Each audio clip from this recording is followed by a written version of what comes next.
આણંદની અમૂલ ડેરીના બાયોગેસ પ્લાન્ટમાં એક દુર્ઘટના સામે આવી। અમૂલના બાયોગેસ પ્લાન્ટમાં ગેસની લાઇનના બલૂનમાં બ્લાસ્ટ થયો। ગેસ બલૂનમાં બ્લાસ્ટ થતાં કામદારો અને અધિકારીઓ સહિત કેટલાક લોકો ઇજાગ્રસ્ત હોવાની માહિતી સામે આવી। તમામ ઇજાગ્રસ્તોને સારવાર માટે ખસેડવામાં આવ્યા। ઈટીપી પ્લાન્ટ નજીક વેલ્ડિંગની કામગીરી દરમિયાન આ દુર્ઘટના બની। અમૂલ ડેરીમાં બ્લાસ્ટનો અવાજ આવતા કામદારો અને આસપાસના લોકોમાં ભયનો માહોલ છવાયો। ઘટનાની જાણ થતાં ફાયર બ્રિગેડની ટીમ તાત્કાલિક સ્થળ ઉપર પહોંચી।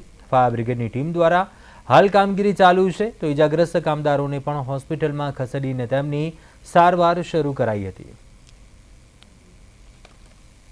આજરોજ 10 મિનિટ પહેલા આપણને ઇન્ફોર્મેશન મળી છે કે અમૂલમાં પાછળ જે બાયોગેસ પ્લાન્ટ છે ત્યાં લીકેજ થવાથી બ્લાસ્ટની ઘટના બની છે। ત્યાં આઉટસોર્સથી જે વેલ્ડિંગનું કામ કરતી જે ઓર્ગેનાઇઝેશન હતા એના 7 વર્કરોને બર્ન્સ રિપોર્ટ થયા છે।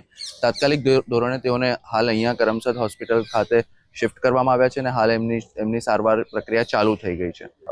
અમૂલની ટીમ સાથે મારી ચર્ચા અત્યારે ચાલુમાં છે। અત્યારે સૌથી પહેલી પ્રાયોરિટી તમામ જે લોકોને ઈજા પહોંચી છે તેઓને સારવાર આપવાની છે।